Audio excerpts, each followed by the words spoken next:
तो आज बात करते हैं 15वीं सदी के एक ऐसे रहस्यवादी कवि और संत की जिनकी आवाज आज भी सदियों बाद भी पूरे भारत में गूंजती है। जी हाँ, हम बात कर रहे हैं कबीर दास की। तो चलिए शुरुआत कबीर के ही एक बहुत दमदार दोहे से करते हैं। मतलब वो साफ साफ कह रहे हैं, किताबी ज्ञान, पोथियां, ये सब बस शब्द हैं। असली चीज तो वो है जो पर्दा उठाकर खुद देखा जाए। यहीं से उनकी क्रांतिकारी सोच की झलक मिल जाती है ना।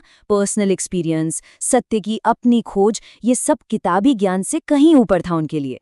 तो कबीर सिर्फ एक कवि नहीं थे, नहीं, बिल्कुल नहीं। उन्हें एक निडर, एक fearless social and religious reformer की तरह देखना ज्यादा सही होगा। एक ऐसी आवाज जिसने हर तरह के पाखंड पर सीधा, बिना डरे प्रहार किया। क्या जबरदस्त विवरण है ना।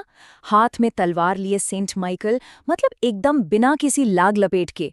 वो किसी भी तरह के पाखंड को नहीं बख्शते थे, चाहे वो फिर किसी भी धर्म से क्यों ना जुड़ा हो। उनका प्रहार बहुत निर्मम होता था। जरा 15वीं सदी के बनारस की कल्पना कीजिए। एक ऐसा शहर जो हिंदू और मुस्लिम रूढ़िवादिता के बीच, मतलब एकदम रिजिड डिवाइड्स में बटा हुआ था। हर तरफ तनाव का माहौल, और ठीक इसी माहौल के बीच से एक आवाज उठती है, कबीर की आवाज, जिसने दोनों धर्मों की बाहरी रस्मों, उनकी फॉर्मेलिटीज को चैलेंज किया और कहा कि एक बिल्कुल नया रास्ता भी है। तो आखिर कौन थे ये कबीर? चलिए अब जरा ये देखते हैं कि ये जो इनकी इतनी बड़ी, इतनी गहरी दृष्टि थी, वो उनके आम रोजमर्रा के जीवन से कैसे जुड़ी हुई थी। देखिए, कबीर का जीवन ही अपने आप में धार्मिक सीमाओं को तोड़ने की एक कहानी है। पैदा हुए एक मुस्लिम जुलाहा परिवार में, लेकिन शिष्य बने एक हिंदू गुरु रामानंद के, और फिर अपने क्रांतिकारी, अपने हेरिटिकल विचारों की वजह से उन्हें बनारस से निकाल तक दिया गया। क्या कमाल की यात्रा है ना, हर कदम पर सीमाओं को लांघते हुए। और ये बात बहुत जरूरी है, कबीर कोई गुफा में बैठे तपस्वी नहीं थे, वो एक आम इंसान थे, एक कारीगर, एक पति, एक पिता। और उन्हें परमात्मा किसी मठ में नहीं, बल्कि अपने करघे पर काम करते हुए मिला। सोचिए, उस समय के लिए ये कितना बड़ा, कितना क्रांतिकारी विचार था कि ईश्वर को पाने के लिए घर परिवार छोड़ने की कोई जरूरत ही नहीं है। अच्छा, अब ये कहानी तो बहुत ही मजेदार और मशहूर है कि वो अपने गुरु से मिले कैसे। देखिए, उन्हें पता था कि एक मुस्लिम होने की वजह से उन्हें शायद शिष्य के तौर पर स्वीकार नहीं किया जाएगा, तो उन्होंने एक योजना बनाई। वो जाकर गंगा नदी की सीढ़ियों पर लेट गए अंधेरे में। सुबह सुबह उनके गुरु रामानंद आए और गलती से उनका पैर कबीर पर पड़ गया। चौंक कर उनके मुंह से निकला राम राम। बस कबीर ने उसी पल उस नाम को ही अपनी दीक्षा मान लिया, और गुरु रामानंद ने भी उन्हें अपना शिष्य स्वीकार कर लिया। ये कहानी उनके डिटर्मिनेशन, उनकी हिम्मत को दिखाती है। तो ठीक है, कबीर किस चीज के खिलाफ थे? उन्होंने असल में प्रॉब्लम क्या देखी थी? वो थी संगठित धर्मों के खोखले रिचुअल्स और उनका पाखंड। ये स्लाइड एक तरह से कबीर के दर्शन का पूरा सार बता देती है। एक तरफ है इंस्टीट्यूशनल रिलीजन, मतलब मंदिर, मस्जिद, मूर्तियां, पवित्र जल, धर्म ग्रंथ, ये सब बाहरी चीजें। और दूसरी तरफ है कबीर का रास्ता, जो कहता है कि असली मंदिर तो ये मानव शरीर है, असली अनुभव बाहरी नहीं आंतरिक होता है, और परमात्मा वो तो हर सांस में बसा है। तो उन्होंने इन सभी बाहरी आडंबरों को सिरे से नकार दिया और कहा कि कनेक्शन सीधा होना चाहिए, डायरेक्ट, अंदर से। ये तो शायद कबीर का सबसे प्रसिद्ध दोहा है। वो कह रहे हैं कि सारी दुनिया किताबें पढ़ पढ़ कर मर गई, लेकिन कोई असल में ज्ञानी नहीं बन पाया। पंडित या ज्ञानी तो वो है जिसने प्रेम का बस 2.5 अक्षर पढ़ लिया हो। ये किताबी ज्ञान पर, रोट लर्निंग पर एक जबरदस्त चोट है। उनके लिए प्यार और डायरेक्ट एक्सपीरियंस ही असली ज्ञान था, ना कि धर्म ग्रंथ। अच्छा, अब एक बड़ा दिलचस्प सवाल है। एक बकरी की आवाज और इंसान का अहंकार, इन दोनों में क्या कनेक्शन हो सकता है? चलिए कबीर के एक बहुत ही शक्तिशाली रूपक को इसी सवाल से समझते हैं।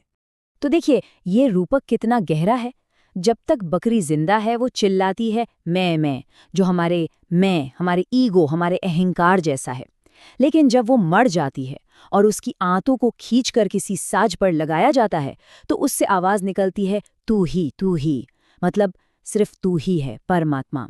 ये अहंकार से, मैं से, परमात्मा के साथ एकता, तू ही तक का सफर है।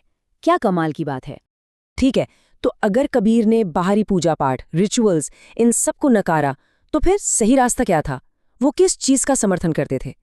वो समर्थन करते थे एक बहुत ही सरल, बहुत ही सहज और आंतरिक रास्ते का।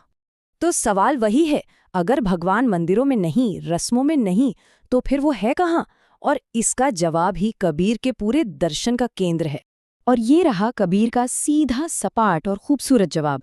बागो ना जा रे ना जा, तेरी काया में गुलजार। मतलब बाहर फूलों के बगीचों में मत जाओ, असली बगीचा तो तुम्हारे अपने शरीर के अंदर है। दिव्यता, परमात्मा, उसे बाहर नहीं अपने भीतर खोजना है। और इसी रास्ते का नाम है सहज, एक सिंपल नेचुरल पाथ। ये कबीर की कोर टीचिंग है। मतलब दिव्यता कोई बहुत कॉम्प्लेक्स चीज नहीं है जिसे पाने के लिए मुश्किल अनुष्ठान करने पड़े। नहीं, ये तो एक बहुत ही सरल, एक नेचुरल स्टेट है जिसे हर कोई अपने अंदर सीधे सीधे एक्सपीरियंस कर सकता है। और इस गहरी बात को समझाने के लिए कबीर ने क्या किया? उन्होंने वही रूपक इस्तेमाल किया जिसे वो सबसे अच्छी तरह जानते थे, अपना पेशा, यानी बुनाई।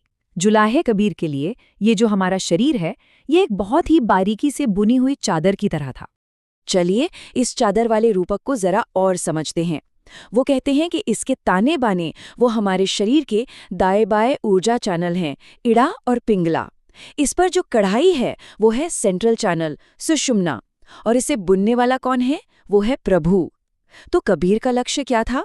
उनका लक्ष्य था कि ये जो चादर मिली है, इसे बहुत सावधानी से इस्तेमाल किया जाए, और जब इसे लौटाने का वक्त आए तो ये वैसी ही साफ हो जैसी प्रभु ने दी थी, मैली न हो। तो कबीर ने जो ये गीत गाया, उसका असर क्या हुआ? चलिए अब आखिर में ये देखते हैं कि इतिहास और हमारी संस्कृति पर उनका कितना गहरा और स्थायी प्रभाव पड़ा। ये बात सोचकर ही हैरानी होती है। कबीर के शब्द, उनके दोहे लगभग 200 सालों तक सिर्फ मुंह जुबानी एक पीढ़ी से दूसरी पीढ़ी तक पहुंचते रहे, और आज सिख धर्म के पवित्र ग्रंथ गुरु ग्रंथ साहिब में गुरुओं के बाद सबसे बड़ा योगदान उन्हीं का है। ये उनके संदेश की यूनिवर्सैलिटी का सबसे बड़ा सबूत है। और उनका प्रभाव सिर्फ इतिहास की किताबों तक ही सीमित नहीं है। आज भी जो पंथ उन्होंने शुरू किया था, उसे मानने वालों की संख्या करीब करीब 10 लाख है। ये पंथ आज भी जारी है। मतलब लाखों लोग आज भी उनके दिखाए रास्ते पर चल रहे हैं। ये दिखाता है कि उनका संदेश आज भी कितना रेलेवेंट, कितना प्रासंगिक है। और आखिर में उनके विचारों की गहराई देखिए। वो कह रहे हैं कि अगर मैं उसे एक कहता हूं तो वो नहीं है, और अगर 2 कहता हूं तो ये गाली देने जैसा है। सच तो यह है कि वो जैसा है बस वैसा ही है, उसे शब्दों में नहीं बांधा जा सकता। ये उनके गहरे आध्यात्मिक अनुभव की एक छोटी सी झलक है। तो हम इसे इसी सवाल पर खत्म करते हैं। कबीर का ये जो एकता का गीत था, ये 500 साल पहले तो एक विद्रोह था, एक रिबेलियन था। अगर यही गीत आज गाया जाए तो वो क्या होगा? एक ऐसी दुनिया में जो आज भी धर्म, जाति और न जाने कितने विभाजनों में बटी हुई है, कबीर के एकता और आंतरिक सत्य के संदेश के क्या मायने हैं? ये एक ऐसा सवाल है जो शायद आज 500 साल पहले से भी ज्यादा जरूरी हो गया है।